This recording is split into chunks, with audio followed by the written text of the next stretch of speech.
praise shall be forever. Jesus, my firm foundation in shifting sands, my strength and hope through many fears and failures, the disappointments of the past. His constant love has held me fast.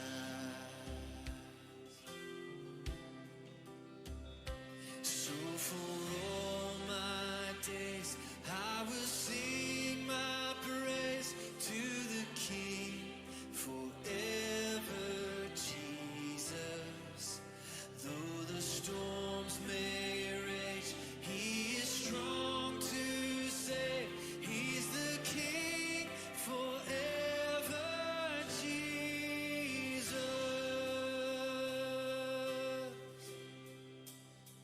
My song of joy shall be forever, Jesus, who bore the suffering, who made a way. His life a gift, His death a precious ransom that wipes the sinner's guilt away and turns our night to glorious day.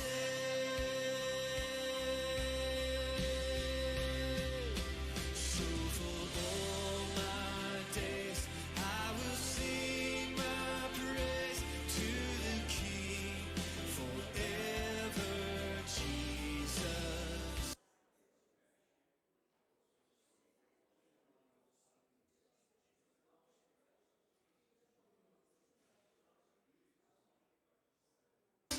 Though the storms may rage, He is strong to save. He's the King forever, Jesus.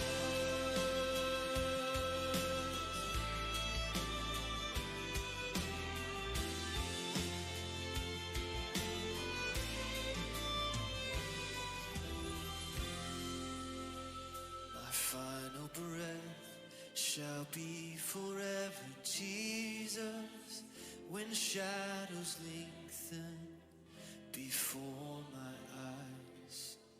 My Lord and friend, companion through the valley, when dearest ones are left behind. His hand will lead me to the light. So for all my days I will sing my praise to the King forever, Jesus. Though the storms may rage, He is strong to save. He's the King forever, Jesus. When I meet His gaze, I will sing my praise to the King forever, Jesus. All my sorrows past, I am home at last with my King forever, Jesus. You're my King forever, Jesus. You're my King forever, Jesus.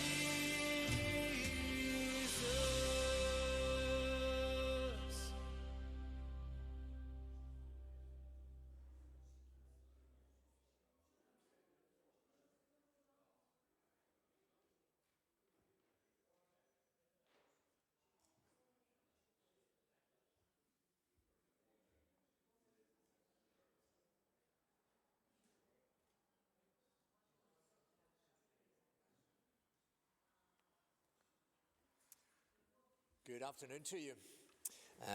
Welcome here, first of all. My name's Jerry, and I'm the pastor of the church here. And as most of you know, we have the building open every Wednesday lunchtime, 12:30 through till 2.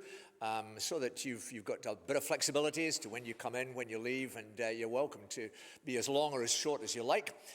What we try and do is provide some good food, both for the body and for the soul as well. So we hope that the opportunity simply to sit and to chat with one another, enjoy some good food, good soup, and enjoy the chat as well. And a part of that, we do try and feed in the scriptures. We take God at his word when he says that it is nourishment for us, that we don't live just by physical bread alone. The way that we're made, we actually need something that nourishes our hearts, that refreshes our spirits, and the Bible underlines that that's what it is, basically. It's bread for the soul. And so what we do on a Wednesday lunchtime is really just take the opportunity for a few minutes to pause, to reflect, and to have our reflection really shaped by and defined by Scripture, by what God has said. And that's really with a view to kind of helping you to relaunch into the rest of the day, into the rest of the week, because we often end up even halfway through a day or halfway through a week pretty battered, pretty messed around, and sometimes just figuring, that's a total mess that I've made. I wish I could start again. Good news, in and through what God has done, we're able to start again and again and again. And that's why we call it ReLaunch, just an opportunity to start all over again. This month, what we're doing is simply slowly working our way through a single chapter of the Bible. It's a fascinating story that is told that tells something of the ministry of Jesus, the things that he did. And John is the writer of this, and we're reading in John chapter 11. And I've called the series for the month simply Dead End. Because that often is what it feels like to us in life, that we make certain choices, we follow certain paths, and discover then, actually, that was a bad choice, bad move, and it kind of feels like a total dead end. Things happen, and we wonder, really, where do I go from here? And it is the story of a man who died. The early verses of the chapter, we started in it last week. The early verses of the chapter tell us a little bit about the guy. His name was Lazarus. Nothing particularly special about the guy except that he had two sisters. He lived in Bethany. And most important, we're told that Jesus loved them. And we're just trying to get a hold of that for ourselves, that always is the bottom line in our existence as human beings, that the God who made the world, he loves us. He has a care for us. He has, we're told in the Bible, he has compassion over all that he's made, which means he kind of feels what we feel. He feels our pains. He shares our sorrows. He feels just where we're at. And that's what we're told about this guy Lazarus, that Jesus loved him. So the guy Lazarus became ill. His sisters sent an urgent message to Jesus, who was a good long way away. And there weren't planes that he could hop on. There weren't kind of emergency helicopters that he could fly down to. It was a good 2-day journey that he had to get there. And he didn't come immediately. And we thought a little bit about that last time as to why he didn't come immediately. And we pick up the story today, really focusing upon one of the sisters of Lazarus, the sister called Martha. You may have heard of Martha and Mary. It's the same Martha and her sister Mary. We're reading about the way in which she met Jesus. So, reading in from verse 17 of John 11. On his arrival in Bethany, Jesus found that Lazarus had already been in the tomb for 4 days. Now, Bethany was less than 2 miles from Jerusalem, and many Jews had come to Martha and Mary to comfort them in the loss of their brother. This really is just kind of setting the scene for us, first of all, so that we've got a feel for what is going on here. And it helps us, I think, just to understand that Martha is just a lovely lady. She sometimes gets a bad press because she's compared to her sister Mary, and Jesus spoke about Martha and Mary and said that Mary has chosen the good thing, and we assume therefore that Martha was a kind of baddie, but Martha was a lovely lady. You would have loved Martha. And one of the reasons here that the Jews come out from Jerusalem, trudge the 2 miles across the valley to Bethany, a little bit of a climb and a little bit of a walk, but they go there to the home of Martha, because the one thing they know is that they will get a good tea when they get there. It'll be probably scones, cream, jam, the lot. So even although they're going to kind of comfort Martha, they're very happy to do so, because Martha is, she would be saying to Mary Berry, you sit down, let me show you how you really do it. She was skilled in the kitchen, culinary expertise. You'd have got a good spread. There'd have been scones, there'd have been brownies, there'd have been cakes, there'd have been the lot, and you would have been well fed. A lovely lady to go and visit.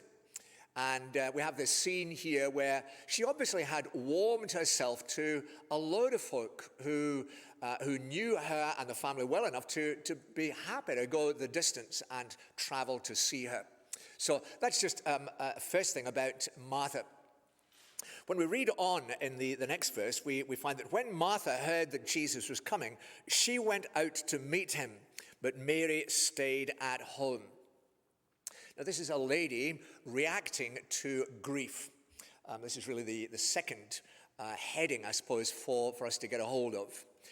And another reason why I think you would like Martha. People react differently to grief. Grief is a very real thing. It's a very sore thing. And all of us find our own ways of coping with sorrow and with pain. And Martha and Mary clearly were very different in the way that they responded to the pain of grief and the pain of hurt and the pain of disappointment. And the thing about Martha is you always know where you stand with Martha. She's just straight out there. And she's going to be straight in to speak to Jesus politely, courteously, graciously, as a friend. But she's not going to hide how she feels. And so one of the good things about Martha is you always know where you stand with her. If she's worried about something, she'll tell you she's worried about something. If she thinks that your hair is parted in the wrong way, she'll tell you. If she thinks that you don't suit a beard, she'll tell you. She's just kind of out front, shoots from the hip and tells you the way things are. And so when she hears that Jesus is coming, she's out straight away to meet him. And in a sense, that's her way of coping with grief. She just pours it all out. Mary is kind of different, but Martha pours it all out.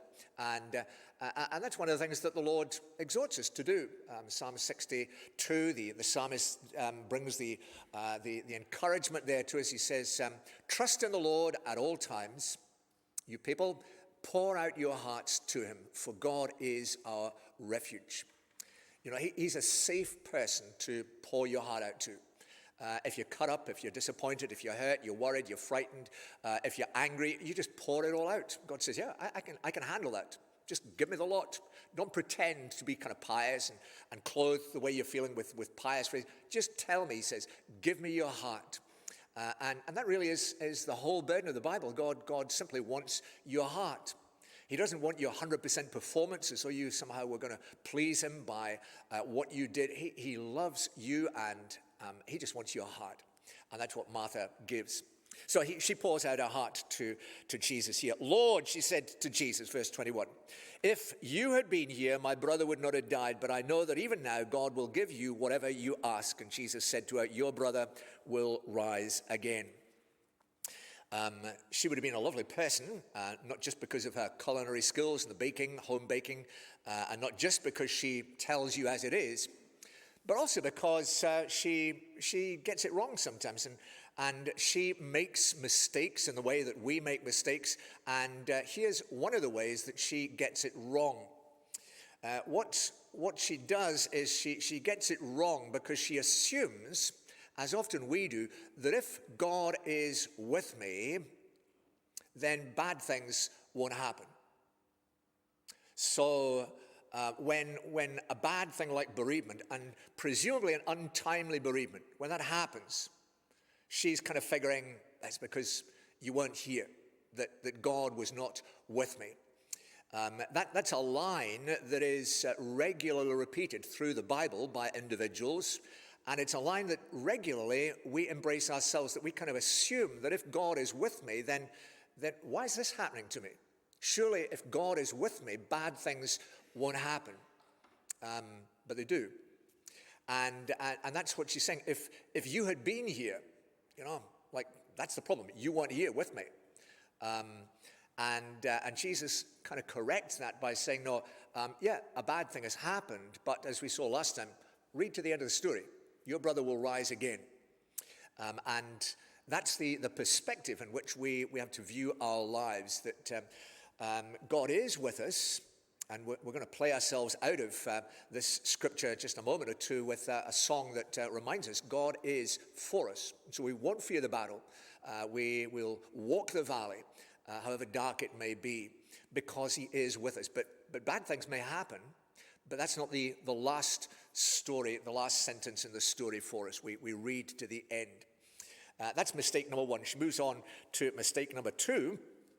Martha answered, I know he will rise again in the resurrection at the last day. She was a kind of good Jew. She believed in all that Jews believe on the basis of the Bible, that there will be a resurrection at the last day. Yes, she says, I know he will rise again in the resurrection at the last day. Jesus said to her, I am the resurrection and the life. The one who believes in me will live, even though they die. And whoever lives by believing in me will never die.